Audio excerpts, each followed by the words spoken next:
Hello കുട്ടീസ്, ഇന്ന് നമ്മൾ മെഴുക്ക് പുരട്ടിയാണ് ഉണ്ടാക്കുന്നത്. അതിനാവശ്യത്തിന് ക്യാരറ്റ് നീളത്തിലരിയ, സവോള കുനുകുനാന്ന് അരിഞ്ഞത്, വെളുത്തുള്ളി, ഇഞ്ചി, പച്ചമുളക്, കറിവേപ്പില എടുത്ത് മാറ്റി വയ്ക്കാം. അത് കഴിഞ്ഞ് നമുക്ക് പാൻ ചൂടായി കഴിഞ്ഞാൽ എണ്ണ ഒഴിച്ച് ആവശ്യത്തിന് കടുക് ഇട്ട് കൊടുക്കാം. കടുക് പൊട്ടി വരുമ്പോൾ നമ്മൾ നേരത്തെ അരിഞ്ഞു വെച്ച ചെറുള്ളി, വെളുത്തുള്ളി, ഇഞ്ചി ഇട്ട് വെച്ച് മൂപ്പിച്ചെടുക്കാം.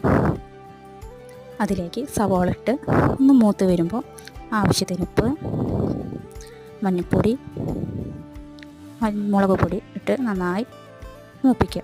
ഇത് കനിമൂക്കാണ്, അതുകൊണ്ട് ഒക്കെ ഞാൻ കുറച്ചേശയാണ് ഇടുന്നത്. നിങ്ങളുടെ ആവശ്യത്തിന് ഇടാം. അതൊന്ന് മൂത്ത് വരുമ്പോൾ നമ്മൾ നേരത്തെ അരിഞ്ഞു വെച്ച നീളത്തിൽ അരിഞ്ഞു വെച്ചത് ക്യാരറ്റ് ഇട്ട് നന്നായി ഇളക്കി കൊടുക്കാം. അതിലേക്ക് അടി ഒട്ടാണ്ടിരിക്കാൻ കുറച്ച് വെള്ളം മാത്രം ഒഴിച്ച് അടച്ച് വെച്ച് ഒരു 5 to 20 മിനിറ്റ് ലോ ഫ്ലെയിമിലിട്ട് മൂടി വെച്ച് വേവിക്കാം. നമുക്ക് അത് വണ്ട് വന്നിട്ടുണ്ട്. ഇനി നമുക്കത് സേവ് ചെയ്യുക. അടിപൊളി ടേസ്റ്റ് ഉണ്ട്. റൈറ്റ്.